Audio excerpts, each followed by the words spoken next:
నా టీవీ ఇది నాలో మార్పు తెచ్చే టీవీ. అందరికీ హృదయపూర్వక నమస్కారాలు. శ్రీకృష్ణ భగవానుడు భగవద్గీతలో ఏం చెప్పాడు, దాన్ని మనం ఏ విధంగా ఆచరించి అనుభూతి చెందాలి, ఖచ్చితంగా చెప్పిన మాటలు విని మన నిజ జీవితంలో ఆచరిస్తే చాలా బాగుంటుంది. ఒక క్రిమి శరీరంలో ప్రవహించినప్పుడు రోగం మొదలవుతుంది.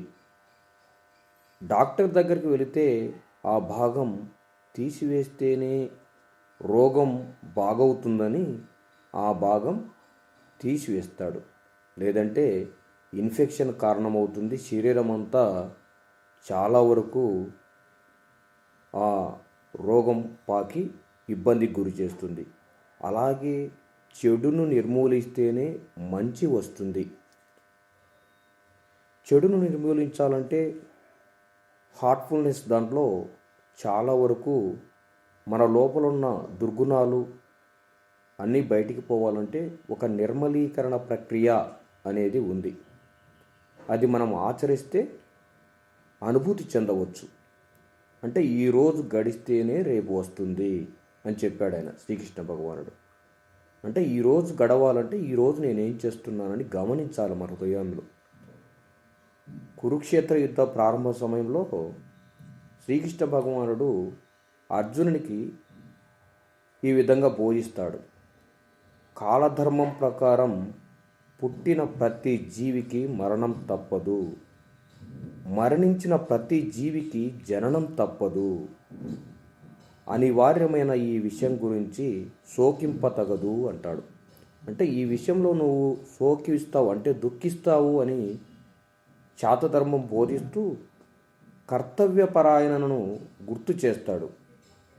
నీవు కేవలం నిమిత్త మాత్రుడవి, మమకారం వదిలిపెట్టి యుద్ధం చేయని క్షత్రియ ధర్మం బోధిస్తాడు కృష్ణ భగవానుడు. కర్ణుడు చనిపోయినప్పుడు ఇలా అడుగుతాడు, ఈ ధర్మమా కృష్ణ అని. అప్పుడు కృష్ణుడు చెప్పాడు, నీవు ఒకే ధర్మాన్ని చూస్తావు, కానీ నేను ఈ సమస్త విశ్వాన్ని దృష్టిలో పెట్టుకొని ధర్మాన్ని చూస్తాను. ఒక్కొక్క దానికి ఒక్కొక్క ధర్మము. అంటే సింహము మాంసాహారం తింటుంది, ఆవు శాకాహారం తింటుంది, మాంసాహారం తినదు. కనుక భగవంతుడు చెప్పేది చేసేది ధర్మమే. కాబట్టి మనము ఏ విధంగా మనం దాన్ని ఆ ధర్మాన్ని అనుసరించాలి అని మనం గుర్తుంచుకోవాలి. యుద్ధంలో రాజు కిరీటం కింద పడితే అప్పుడు రాజు మరణించినట్లే. రామాయణంలో రావణుని కిరీటం కింద పడితే రాముడు యుద్ధం చేయలేదు, వెళ్ళిపోయాడు. ఆ మర్నాడు రావణుడు ఏం చేస్తాడంటే శివుణ్ణి దూషిస్తాడు. నీవు భక్తుణ్ణి రక్షించలేదని అని ఆయన దూషిస్తాడు. ఎప్పుడైతే శివుణ్ణి దూషించాడో ఆ మరునాడు యుద్ధంలో రావణుడు సంహరించబడ్డాడు.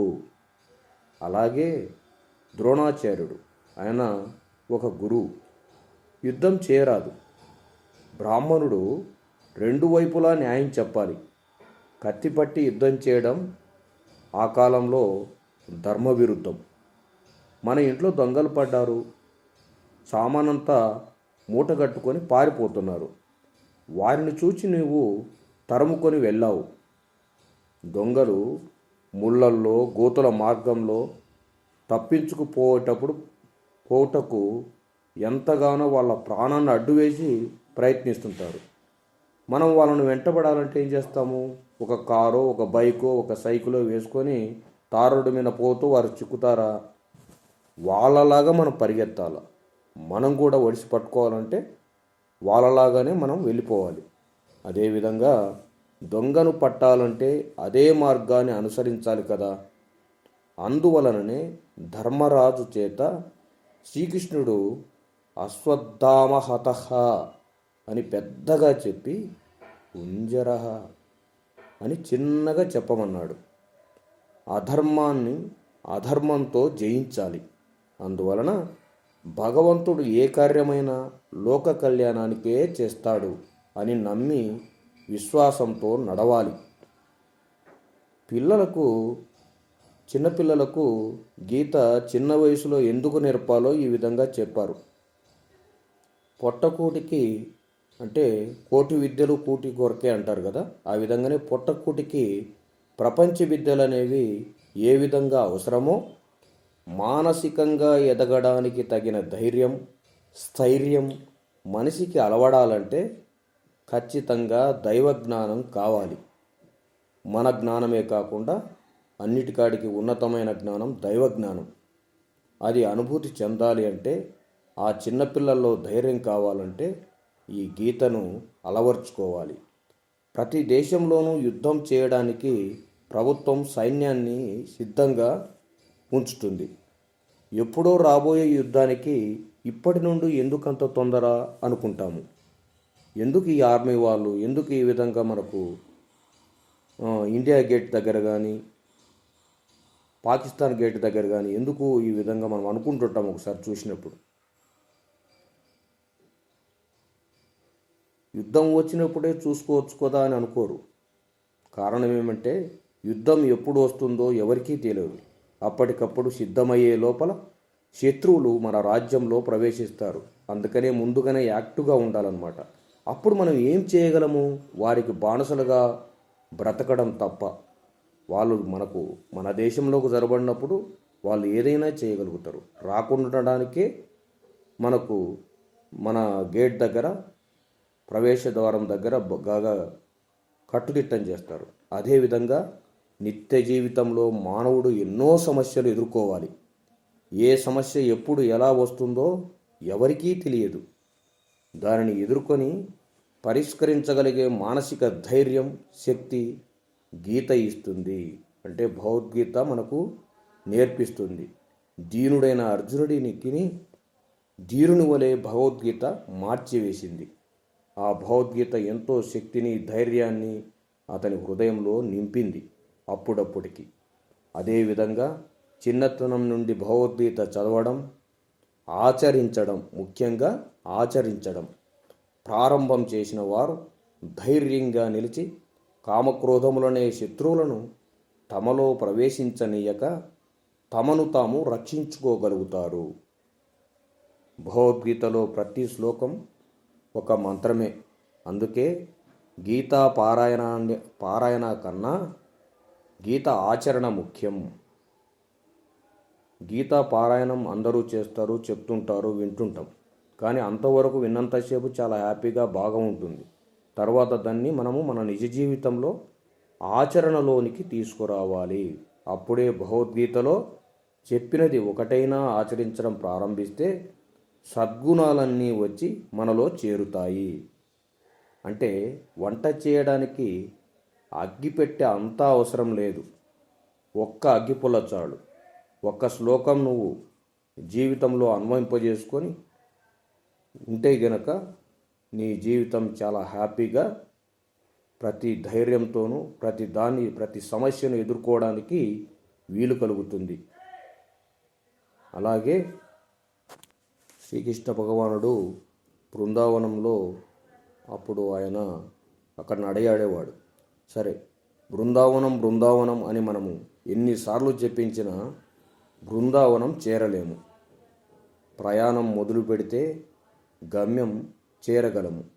అదేవిధంగా మనం ఎన్నిసార్లు జపించినా ఒక మంత్రం జపించడం వల్ల ఉపయోగం ఉండదు. దాన్ని మనం ప్రయాణం మొదలు పెట్టాలి. మీ హృదయంతో, మీ భక్తితో మొదలు పెట్టాలి. అప్పుడే మనం ఆ గమ్యాన్ని, ఆ ఆధ్యాత్మిక ప్రయాణాన్ని చేరుకోగలము. చీమ అయినా నడక ప్రారంభిస్తేనే కాశీ చేరగలదు. గరుడ పక్షి అయినా ఎగరకుండా కూర్చుంటే ఒక్క అడుగు కూడా ముందుకు వెళ్ళలేదు. శ్రీకృష్ణ భగవానుడు బోధించిన విషయములను మనం ఆచరించడం మొదలు పెడితేనే వారు అనుగ్రహించే ఫలితాలను అందుకోగలం. కాబట్టి గుర్తించి కనీసం ఒక్క శ్లోకాన్నైనా మనము మన లోపల ఆయన భగవద్గీతలో చెప్పింది మనం నిజ జీవితంలో అన్వయింపజేసుకుంటే మనము ధైర్యంగా విశ్వాసంగా ప్రతి సమస్యను ఎదుర్కొని నీ హృదయాంతరాలలో భక్తి నింపుకుంటేనే ఆ ఆధ్యాత్మిక ప్రయాణాన్ని మనము చేరుకోగలడానికి అవకాశం ఉంటుంది. ధన్యవాదాలు. కృష్ణ భగవానుడు భగవద్గీతలో అందరి హృదయాలలో నేనున్నాను అంటాడు. అందుకనే ఈ హార్ట్ఫుల్నెస్ మెడిటేషన్ చేయడం వల్ల హృదయంలో నుండే మాట వస్తుంది. అంటే హృదయం మీద ధ్యానం చేయడం వల్ల గురువుగారు శక్తి, గురువుగారు అక్కడ ప్రేమతో ఆయన అధిష్ఠించుంటాడు. ఈ హృదయం అనేది భగవంతుని స్థానము అన్నాడు కృష్ణ భగవానుడు. మాకిక్కడ ధ్యానం చేయడం వల్ల మా దాజీ గారు ఇక్కడే ఉండి ఆయన మాటలు, ఆయన చెప్పే స్పీచ్ ఏదైతే రావాలనుకుంటుందో అదే వస్తుంది. కాబట్టి ఆ ప్రేమ అనేది పరిపూర్ణత చెందుతుంది. హృదయం మీద ధ్యాస, ఏ పని చేసినా హృదయం మీద ధ్యాస పెట్టడం, ఇది గిన మనం 24 గంటలు విస్మరించకుండా హృదయంతో ట్యూన్ అయ్యి ఏ విధంగా అయితే లయమవుతామో ఆ హృదయంలో ప్రేమ పొంది ఈ విశ్వమంతా వ్యాపిస్తుంది. అది గుర్తించుకొని మనం చేసే పని ఏదైనా కూడా పాజిటివ్గా హృదయంతోనే ప్రేమతో చేద్దాం. అందరికీ ధన్యవాదాలు.